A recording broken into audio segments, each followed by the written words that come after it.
So welcome to episode 4 in this ongoing series where we're building a web application in 2024 with FlutterFlow. In this particular episode, we're going to look at the text and style options within inside of FlutterFlow and how that applies to our application. We're going to add more widgets in there, both from a text widget perspective, but also as well from our little theme selector widgets as well in the bottom left-hand corner of our application. So if you've got your sleeves rolled up and you're ready to go, let's get into the video and let's get cracking.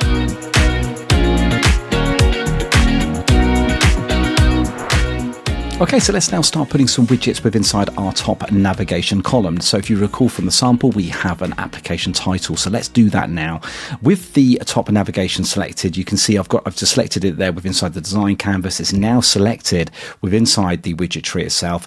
Hit the little plus here. I'm going to add a text widget. Really, it's just like a piece of text content that you would apply to your application. So with that selected, let's go up here. Let's give this a name.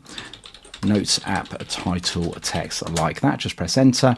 And for the eagle-eyed spotters out there, you'll probably notice as well that I'm actually applying the type of widget to the ends of the names that I rename all of my widgets to. And that's really just so I can see at a glance what that actual widget type is as well. And it also helps as well when perhaps I'm referencing these particular widgets within inside the actions, like animations, I can quickly see what type that actually is.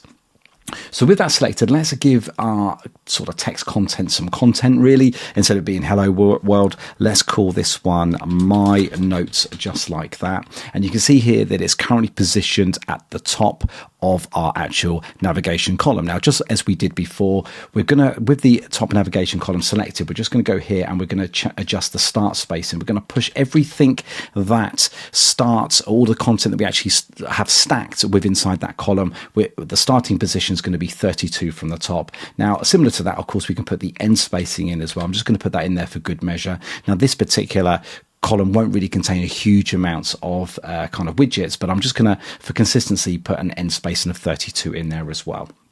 Okay, so just moving back to our notes app title text, you can see here it's quite small. Let's now adjust that on the right hand side.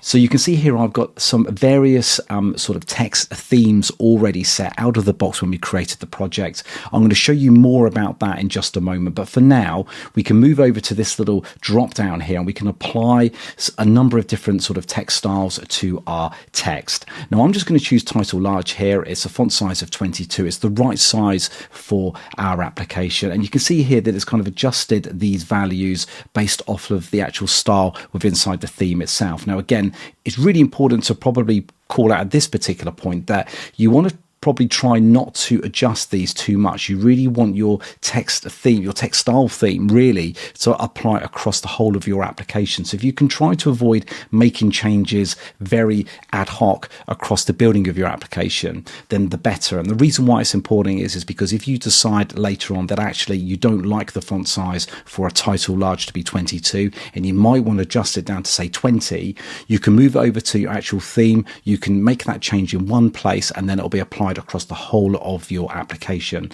And by changing it here, you're just going to then draw a lot of inconsistency in your design. So just a little bit of best practice there just to follow as you sort of proceed through your projects. Okay, so let's now move over to the content column. So let's just choose the content column here. And of course I could have selected it there or just here. Let's just now add in our next piece of text, which is going to be kind of like the title of this particular section of the application. So let's just hit the little plus here. Let's add a text widget in there. Let's give our widget a name. So sticky notes title text, hit enter, and let's now sort out the actual position. So again, right at the top there, it's completely fixed to the top. We now need to select our content column here. Let's now just move down to where it says the start spacing and let's put 120 in there. Now what's going to also happen is I'm going to also put the end spacing in here as well. I'm going to put this as 32 because what that basically will mean is that when we actually have our sticky notes in here and we're actually scrolling in this particular column, it just means that our notes will kind of be a little bit more spaced out from the bottom of the UI. But you could actually just not put anything in there, and then anything that's actually inside will then just will kind of appear from the bottom of this particular section here. But for now, we're going to put 32 in here. We're going to want to make some changes to this soon because we're going to start applying some kind of responsive behavior to our application where we're going to want to adjust these particular sizes because we're not going to want to see 120 gap between the top here when you're working with more smaller devices. So I'll show you how to apply that very, very soon. Okay, so the great thing about FlutterFlow is that we can actually take in a widget and we can actually wrap a widget around it. And we're going to do that right now. With our sticky notes title text, we're just going to select it. We're going to right click and I'm going to say wrap widget. Just select that. Now the panel's going to display, which will show all of the widgets that can actually be wrapped around another widget. Now in this particular one, we're going to want to choose a row. So just select row and you'll find here you won't see anything visually different other than the fact is that we've now got a row and that's now the actual sticky notes title text now becomes a child of the actual row. So let's now just, with the row selected, let's give our row a name called title row, just like that. And what we also need to do is we now need to consider now moving this away from this particular kind of like section here, this left navigation column. We want to kind of move this away. Now what we're going to do here is because we're now working with a column, we now need to bring everything off the side by utilizing padding to do that. Okay, so with the actual title row selected, with the left side here, with the padding option for the row, just put 32, and you could also do the same here on the right hand side, just do 32. So that's just brought it nice and comfortably off of the left hand side. So let's now just also give our text here some content. So we're going to call this one, say, just sticky notes. That is the title of this particular section. And we also need to then work on the text style as well. It's a little bit small. We want to adjust that. So just with that selected, we are going to choose the headline large. Just choose that. And you can see now that it's much more prominent within inside the UI. So we're not going to adjust any of these particular values here. We're going to do that very shortly with inside the theming section. So I think it's important to point out the reason to why I wrapped the sticky notes title text in an actual title row, or at least a row widget. Now the reason why I've done that is purely because if I wanted to include any additional kind of items within inside this particular row, so for example I might want to apply maybe an icon at the end here, and of course you could simply do that by just clicking on here, typing in icon. I can go down here, and what that will do is I'll position it there, of course, but what I can actually do then, I can hit on the title row here and I can space everything out by just clicking that there. And of course what that's done is that's pushed the other item on the right hand side, the other widget, right out to the right hand side there. So you can now build up that title row with lots more options within inside your user interface. But I don't actually want to do that, so I'm just going to undo that for now and take that the widget out. So just an Apple Z there to undo, or a Control Z if you're on Windows. That's now brought everything back to how I want it. And so for now, that's how I'm going to leave it. And then the rest of this particular kind of content column is now going to contain sections for the rest of the sticky notes, which we will come on and do very shortly. Okay, so let's talk a little bit about typography within inside our application. I'm going to want to change the overall font style that is used within inside this application. So let's just move over to the theme settings option here. So just choose theme settings here. You can see I've got a number of options. Let's choose the typography and icon section, and let's talk a little bit about this. So at the top there, you see you've got your primary font and you've got your secondary font. They're two completely different fonts. Now we're going to want to make a change where we just use one font for both the primary and the secondary. So you might be asking yourself, well, what's the difference between primary and secondary?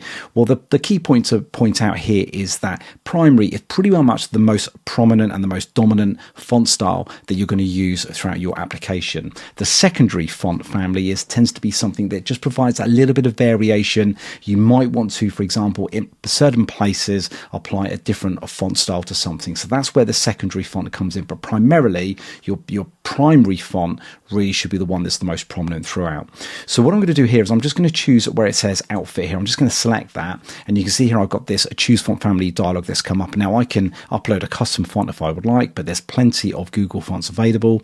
So I'm just going to do a search for one called Nocode Sans, just like that. That's this particular font style here. As soon as I select that, you'll see now that you see visually straight away that that font has been applied to most of these particular styles. But of course, some of them are still using the secondary family. Well, what I can do is I can move back up to this secondary option here, and because I want to apply the same font across my application, I'll just select that, choose Nocode Sans, and you'll see now that the primary font family is now the most prominent font used for outside my application. So that's all looking really good. So just talk a little bit about this then, and these are the styles that you would have noticed that we selected when we were selecting the text sort of widget and the styling that was applying. You can see here I've got the headline large that we applied to the overall name of the sticky note section, and then we've kind of got like these other ones where we've got the titles, where the one that's used up in the top left hand corner. And this is the bit where it's really really, really important to point out. So you remember previously we were talking about keeping your sort of styling consistent through the whole of your application. Well, this is where you're going to want to do it. So for example, if you've built your application up, you've got like, maybe 20, 30 different pages, and you would like to say, well, actually, do you know something? I think the font size 14 is not quite big enough maybe for my paragraph text. You can come in here, you can change this to 16. Not only do you see a visual indicator here, as soon as I move away back to my application, then that size is then applied across the whole of my application. I only need to do it in one particular place. So I'm just going to put that back to 14 there. So of course you can go in here and you can kind of adjust these, and we'll talk in a moment about kind of what all of these kind of mean and how they kind of apply relative to the rest of the kind of the font sizes that we got here. Here you've got some letter spacing you can put in there, so you want a little bit more spacing between your letters, then feel free to come in here and adjust those. And of course, again, you can change those with inside the properties panel on the right hand side against any of these that you actually apply. But again, you can do that in a more uniform way. Set it at italics, and of course here's your font weights here. If you need something a little bit more bolder or a little bit more lighter, then you can adjust those here as well. And of course you can set relative colors here against the primary or the secondary text. If you recall back to one of the earlier episodes where we talked about secondary text, you can see here that my kind of the colors I've got applied here are the more sort of dominant, sort of more bolder sort of colors. And of course my text is being applied there to then more sort of labels or something that's not quite, doesn't have to be quite so intrusive with inside the UI. So that's pretty well much it there. Now the next little bit I want to talk to you about is about how does this apply then from a responsive perspective. So of course your application quite likely might be working on mobile, on tablet and desktop. Now surely these font sizes would need to be adjusted depending on which device you would be using. So of course here is where you use this particular option up here where it says make responsive. So by choosing this option, you can see now that I've got the ability now to customize the font sizes based on the actual device that's being used. Now in this particular series we're only really focusing on desktop and tablet, but mobile of course you can come here, you can move down to the headline for example. Maybe that's just a bit too big for a mobile device. You might want to come in here and adjust it to 24, and then of course that makes it a bit more smaller. But one really important point to note of course is then how does all of these then relate to the size that you adjust there? Surely you're going to have to reduce all of these. Well, you can do that, absolutely. You would need to reduce the size of all of these other particular styles in relation to the more larger headline. I'm going to show you very, very shortly a website which is really, really useful actually to kind of determine the sizes that you can actually have applied here, and we'll go and have a look at that very, very shortly. So there we go. So that's pretty well much it. That's what you would need to make sure that we do. Now we're going to come back here and we're going to kind of adjust these as we move through the build of this particular sort of series and this particular application. So for now we're going to leave it there. Let's now go and have a look at that particular helpful website that will help you in understanding the scale of these particular fonts. Okay, so have a look at this particular website then called typescale.com. This is really, really going to help you visualize kind of the scaling of your typography within inside your application. So what I'm going to do here is I'm just going to move over to the font here. I'm just going to choose the one that I've got within inside my application. So this is the Nocode Sans like that. I'm going to keep the weighting and that the same. I'm just going to remove the line height there just more from a visual perspective so it more matches what I've got within inside my application. Now I'm going to move over here where it says PX for the actual font size that's more applicable to FlutterFlow. And you can see here now that I've kind of got these sort of sizes, these font sizes here that doesn't quite match yet in terms of what I've actually got inside my application. If you remember, my display large is actually 64, and of course then the next one down is actually then a 44 size. So there is not a lot of difference here between the two. Now what I also can do up here is I can change the body size. Now if you remember when we were talking previously about like paragraph text, now within inside my application, and I can just pop over there now and you can see that. You can see here that my body medium is currently set as 14. So if this was kind of like a rendering into HTML on a web page, then you'd have kind of like P tags. Now within that P tag styling would only have a font size of 14. So if you move back over to Typescale, you can see here, this is what's represented here by the P, which is currently set as 16. Now we want to go up here and we want to change this to actually 14. This is currently what I've got within inside my FlutterFlow application. So you can now see you've got this gradual decrease here in sizes. But again, it still does not quite reflect what I've currently got inside my application. So what I need to do is I need to look at the actual scale factor. Now, with inside of FlutterFlow itself, the scale factor here is around about this one here, the major third. Now, what that basically means is that the lower that you go down, or the deeper you go down in this particular list, then the more dramatic those scales will increase. If I choose, for example, here, this perfect fifth, you're going to see I've got a massive difference between this particular sort of size here, then that one, and that one. So you can see it's much more pronounced sort of difference in scaling, but I'm still maintaining a size of 14 here. So you can see that if I would like to have that look and feel inside my application, I could take these font sizes and I can then apply them in my FlutterFlow application. Well, these are just too aggressive for me.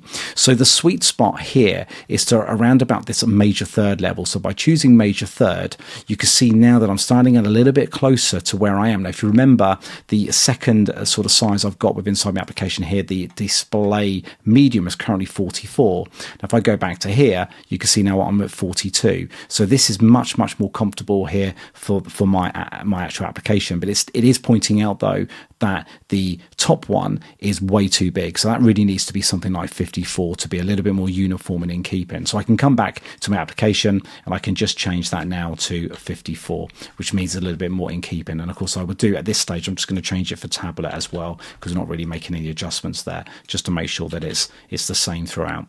So what this is also showing you here on the right hand side, this is a typical web page, and it's showing you that as you make these adjustments, you get a preview here on the right hand side to what it might look like in your particular sort of website. So of course you can scroll down here and it's giving you various different sort of examples here of the actual scaling. So what's really nice about this, really in summary, more than anything, is that you can come onto this particular website, you can make these kind of adjustments, get the look that you need, and then you can apply that with inside your FlutterFlow application. And one little extra bonus is up here, you've also got like a blog post here, and you can change kind of the devices, so you can see like a mobile view of what it might look like. So there's lots of different kind of things that you can do here, you can sort of change things about.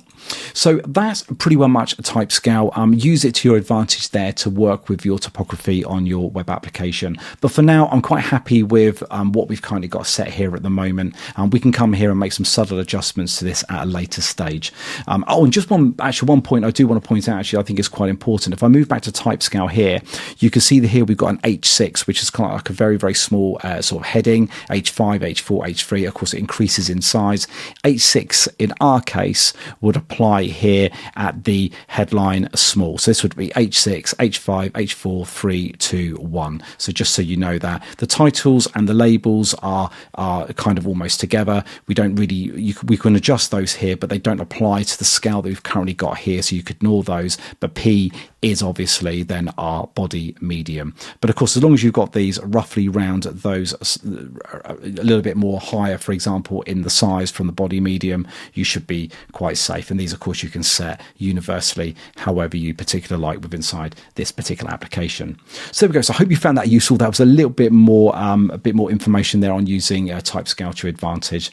So let's move on to the next bit. Okay, so let's wrap up this particular episode then with creating these widgets down in the bottom left-hand corner. So let's move back over to FlutterFlow here. Right, let's now, we have the bottom navigation column selected here. This is where we're actually now going to place those particular widgets. So I'm just going to make this a little bit wider here. Let's hit the little plus button here. Now we're going to add in a row, so just select the little row here. Let's give our row a name. So I'll call this theme selector row. Just hit the enter key there. Let's hit the little plus. Now we're going to need to put 2 columns into this particular row. So let's choose a column there. Let's just add another column in as well. So just select that and choose columns. We've now got our 2 columns. Let's label up the first column. So we're going to go up here. I'm going to call this one light mode column, just like that. Let's choose the next one. Let's go up here, and you guessed it, this one's going to be called a dark mode column, just like that. So each of these columns are going to need then the respective icon and also a little indicator container, which will kind of animate from the bottom up. So let's first add the icon in. So choose the light mode column, choose the little plus. Do a search for icon. Let's just choose the icon widget there. That's now added. Let's give our icon a name. Let's call this light mode icon, just like that. Let's now style up our icon. So just on the right hand side, So our icon size is fine for 24. Let's go to the actual selection of the icon. So just choose that, and that comes up with the kind of the icon selector. We need to do a little search here. So I'm going to search for WB, and then we're going to look for sunny rounded, like that. There we go, WB sunny rounded. So that's the one that we need, just that one just there. I think that's perfect for us. Now that's selected, we just need to change the icon color. Just select that, and this time we're going to choose the Accent 4 color. Now remember, this is the color that we set back right at the very early part of the series. Just choose Accent 4, and you can see now that we kind of got this nice little kind of grey kind of look to that particular icon. So that's really good. Let's now, what we're going to do now is just going to right click on here. We're going to actually now copy the widget. So just choose copy, and of course we can then now choose the dark mode column. We can right click on that, and we can actually then paste that actually in there. So we've now got that there. We can now select the light mode icon. Let's go back up to the rename, and we're just going to call this one dark mode icon, just like that. And of course we need to come here, we need to now change the icon itself. So let's do a search for, in fact, I think it is mode night rounded, like that. So we can just choose that first one that's just there, like that. So that's now got that set. We'll come back in a later episode where we'll talk about theme styled widgets as well, where we can actually sort of right click on one of these particular icons, and we can actually then create a style which we can then apply again and again to very, very similar widgets throughout the application. But we'll come back and we'll do that very shortly.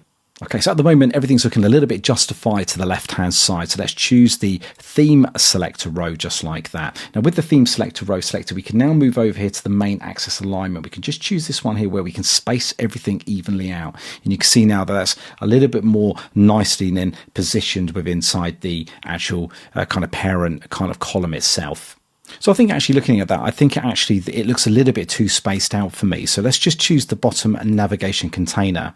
And we now want to actually fix a width actually in here. So let's just choose 100 there. There we go. So I think that's just brought everything in just quite nicely for us there, with everything that's actually there as the children. So it's a little bit wide, but that looks a little bit better. Now let's move back to the light mode column. This is where we now need to add another widget in here. So just hit the little plus here, then go to the container, and then this is going to kind of go a little bit off the scale here. So we now need to reduce this particular container. So over on the right hand side, let's move the width and the height out for a moment. Let's just choose the little circle here, and we're going to put a diameter in here of 8. So this is going to kind of just create that uniform size right for the actual container itself. Now with the fill color, we now need to choose the Accent 4. So we're going to give it a very, very similar color, in fact the same color to the actual icons themselves, and that should be all that we need. Now we need to move back to the light mode column. You can see here now this is a little bit close to the actual icon itself. So with the light mode column selected, go to the item spacing, just choose 8, and you can see now that that just brings it down a little bit lower. We need to change the name of the container, so let's select that. Let's move up to the top here. So I'll call this one light mode indicator container. Just press enter there. That's now set. And of course, I can now right click on this one. I can now copy this. I can move back down to the dark mode column, and I can paste that in there like that. And of course, I just need to do the same adjustment with our dark mode column here. Just set the item spacing of 8. And of course, we just need to rename this particular container up here. And all I do is just go right back to the beginning here, take off where it says light mode, and just call this one dark mode indicator. So that's all nicely set for us. So finally, just get everything centered up, choose the bottom navigation container, just like that. Let's move everything down into the middle. So where it says main axis alignment, just select that, and that positions everything nicely central for us. So that is pretty good for us right now. That's all we're going to need to do for the moment. We're going to come back to this particular section within inside this series, and we're going to activate this to then start animating, and also obviously changing the theme of our application as well while it's running. Okay, so that's pretty well much then a wrap for this particular episode. Hopefully you enjoyed that. In the next episode, we're going to carry on with the build of this particular application. So do join me for episode 5. I'll see you soon.